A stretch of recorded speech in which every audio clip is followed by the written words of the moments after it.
I know it's hard to believe now, but I grew up feeling ugly. And I ain't just talking about the way I looked in the mirror. I ain't just talking about the way the world looked at me, or more accurately, the way the world didn't look at me. Folks would literally avoid looking in my direction like I was a naked homeless nigga or something. So I didn't grow up knowing what it felt like to be chosen, not even from my parents. My family looked down on me because I came out dark. I didn't even grow up feeling admired. I didn't grow up feeling like I was the kind of boy people expected good things from. So I started carrying this quiet little poison inside of me like a desert scorpion. I believed rarely into adulthood that I was ugly. Not maybe ugly, not ugly sometimes. Ugly like that was the assignment. Ugly like that was my place in the world. And when you believe that long enough, you stop just hating your face and you start hating your right to be in the presence of others. Or to be outside. Yes, my overbite looked like a cruise ship docked in my mouth, but kids is mean. And the worst part wasn't even being called ugly. A lot of times, I was the only kid not getting the compliments, the attention, the warmth, the you matter look that other kids seem to get so naturally.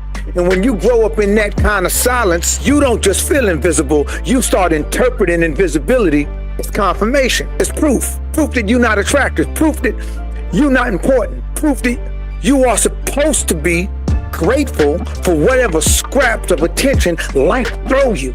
Write bars in the comments if you get that. And that belief made me scared to dream out loud or say what I really wanted. Because if you already feel like you ugly, unwanted, or low ranking, then wanting things start to feel dangerous, like working at TPUSA. Wanting becomes a risk. Speaking up starts to feel like arrogance. Desire starts to feel like delusion. And it was always some verbal bully around ready to tell you your snot-nosed ass wasn't deserving of nothing but a humiliating ass whooping. So I didn't reach. I didn't ask. I didn't go after things. I just kept shrinking myself down and trying to find the place society said I belonged. Let me know in the comments if you relate. Where I belonged was out the way.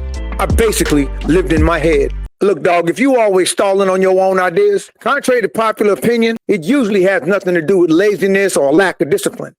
My name is Tijuana Jackson, and I help people understand why they follow through, keep breaking down, and what to do next. I host this live 90-minute workshop with Romani Malco, where we help you identify the emotional blind spots that keep sabotaging your follow-through so you can stop whining and start winning. You want to get this work? Link is in the description. Now back to the program. When you grow up around discrimination, classism, colorism, and people who act like your value depends on whether you fit their little standards, you can start feeling like a tenant in your own life. You don't feel like the owner. You feel like somebody who should not disturb the roaches or use the furniture. That's how the wound works. It doesn't just tell you you want attractive. It tells you don't dream too big. Don't ask for too much. Don't say that out loud. Be realistic. But what they called realistic was really just obedience to a painful identity. I remember making the mistake of crying at Bible study because the kid slapped me in the back of my head. I don't know what my facial expressions looked like, but everybody, adults included, was laughing. They said I looked like I was trying to swallow a honey badger. Every Sunday after that, kids start smacking me in the back of the head just to see if I'd make the same facial expressions. Teachers wouldn't do nothing. You better believe I ain't never cry again. I wasn't silent because I had nothing to say. I was silent because I learned early that being invisible could mean being judged, being bullied, laughed at, dismissed, or placed somewhere beneath everybody else. So I started performing survival instead of expressing truth. I tried to become useful, funny, agreeable, low maintenance, anything that would make people tolerate me. And that's where the deeper damage comes in. When a child grow up feeling unseen or emotionally neglected, he can learn that his needs is a burden and his feelings don't matter. And that can carry into adulthood as people pleasing, self-doubt, trouble trusting yourself, and a habit of not knowing how to state what you want without guilt. So I wasn't just afraid of rejection. Dog, I was afraid of confirming my negative self-belief. If I asked for something and got denied, that would feel like the world agreeing with my worst fear. You really don't belong here. So I stayed where I was comfortable, in the neighborhood of disappointment. And let's be honest, society is good at teaching people where they think they belong. If you poor, dark-skinned, awkward, ugly by the standards of the room, too loud, too quiet, too country, too urban, too this, too that, the world start acting like your lane is already assigned. And if you young enough, you internalize that assignment like it came from God. That's why the issue is never only beauty. Beauty get tied to class, access, credibility, desirability, and power. So when people get treated as if they less than, they don't just question their looks, they question their permission to want more from life. Now, granted, my teeth was crooked as a Mississippi River. They just piled up on each other like somebody glued a bunch of chiclets together. By the way, now would be a good time to hit that like button if you like something. If you motivated as hell, hit that notification bell. And if you invested in seeing my channel grow, I'm gonna need y'all to share this with your folks. But what I had to learn is that feeling ugly can become an emotional identity, but it's not a life sentence. What I came from wasn't a prophecy. It was a lack of love, a lack of guidance, and a lot of unanswered pain. The trick is not to pretend the wound didn't exist. The trick is to stop letting an old verdict make decisions for the man you is today. Because when a man believes he is ugly, if he believes it, he often doesn't just hide his face. He hides his ambition. He hides his voice. He hides the part of him that says, I want love.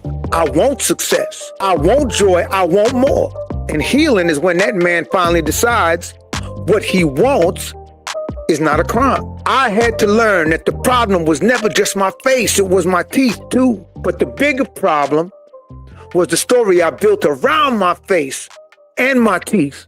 And when I finally saw that, it changed everything. When you believe you ugly long enough, you don't just hate your face, you start hating your future. You stop auditioning, you stop applying, you stop speaking up in rooms where your voice could have changed your whole life. So healing had to be more than think positive. It had to be retraining my nervous system to believe that I had the right to experience joy. I spent half my life trying to outwork how I felt, trying to buy my way, joke my way, and hustle my way into a version of myself that looked acceptable. And I ain't gonna front. I learned to be funny for survival.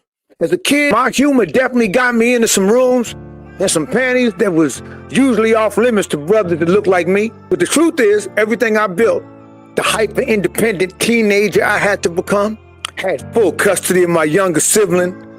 Everything I was doing to keep us together and afloat was me saying, I can't trust nobody. I'll prove my worth even if nobody else sees it. That, my friend, was survival. That was a cry for acceptance too. It was also a form of protection from the mean world we grew up in. One thing it wasn't for show was peace. And after a while, I realized the grind had turned into a disguise, a costume, an identity, a performance. And that, oh, I'm good, or I got it, or I can handle it. Energy was just me hiding the fact that I didn't think I was enough. Getting my teeth fixed didn't fix how I saw myself. Getting a jerry curl just helped me to lose my hair quicker. Owning property didn't clear the insecurity, it just cleared my savings. And being self-sufficient, while it kept me safe, also kept me secluded from vulnerability, from rest, from the kind of intimacy that don't come with cars or money. Yet, I was the only one going home with the girl who hung out at the job after she clocked out. Never do that. Never do that, y'all. Pussy smell like McDonald's. Deep down in my gut, what I really wanted was acceptance from the people who I thought was cooler than me, smarter than me, better than me. But then something happened. One of the high up niggas on a gig where I used to work at, smooth looking brother. Everybody used to look up to old boy. He got arrested for putting the cap in a dude he caught digging out his wife. It was all in the news, local news. And when I found out the person he shot was a little person, I was like, hold up. I start asking real questions. I'm like, how his wife cheating on him with a dwarf? And I'm over here thinking he better than me. What happens when your only definition of beauty is measured by what other people think? What if I thought of beauty by how something complements life instead of how it's accepted by society? Because at some point, I had to admit, society's standard of beauty never had brothers like me in mind. Dark skin, big crooked teeth. Back in the day, folks was getting ridiculed for nappy hair. They used to call me Nigger Nap Nigel from Nigeria. My name ain't Nigel. Short torso, long legs, high booty. Dog, if it wasn't for my dick, my whole body would be a joke. So maturity was building my own standard of beauty. Type bars in the comments if you get that. Maturity was realizing my deeper need for acceptance was tied to the neglect I experienced in my house, my neighborhood, and my classroom as a child. Type bars in the comments if you get that. I was still trying to repair those experiences in my adult life. Y'all hit that like button if you like something, and if you're motivated as hell, hit that notification bell. And if you're trying to see this channel grow, I really need y'all to hit that share button and share this with your folks. But I realized I needed to figure out how to begin healing all the hurt I was carrying from my past. Otherwise, I would just remain living in my past like Black to the Future or some shit. I run a live 90-minute workshop with Romani Malco that helps people build the courage to go after what they actually want in life and finally launch the ideas they've been sitting on. How? We help you confront your emotional blind spots. Yes, emotional intelligence is the piece most of us was taught to ignore, which is one of the main reasons you don't follow through on the things you know you can do and do well. You want to get in on this live workshop with me and Romani? Links is in the description. Now let's get back to the program. Man, I had to figure out how to genuinely let that stuff go and give myself permission to dream bigger and set high goals without needing the reassurance of other people, especially people who didn't have the ability to dream as big as me. That's like getting dating advice from a lifer. So I said, maybe to others, I'm ugly. But to me, beauty is compassionate honesty. Beauty is being able to treat the waiter with respect when you think nobody's watching. Beauty is being disciplined enough to care for people who depend on you, even when the world told you you wasn't shit. Beauty is forming self-respect so strong that it don't collapse under rejection. Beauty is the courage to be uninvited and see it as dodging a bullet. So while other folks was chasing status symbols and validation through attention or companionship, I started chasing self-clarity, not to be fine, to be found, to be free. A lot of us out here complaining about feeling misunderstood when we truly don't understand ourselves. Now, at 57 years old, I finally get it. We should never let society set the standard for our personal happiness. And it was realizing my lane ain't limited. It's layered. Mastery of my lane ain't just career. It's a lifelong journey of self-definition. And every lane I mastered built another bridge, another springboard from shame to courage, from survival to stability, from fear to freedom. And that's what I mean when I talk about beauty now. It ain't about who turns their head when you walk in a room. It's about how peaceful you walk into that room, how you treat it, how you leave it, how you see yourself when you get home after. Because when I stopped trying to fit into the world's measure of beauty, the world started fitting better around me. A lot of people be out there talking about success is the best revenge. Nah, dog. Peace of mind is the best revenge. If you're trying to get a better grasp of how to prioritize yourself, set boundaries, and master your own lane, I'm going to need you to watch this video right here.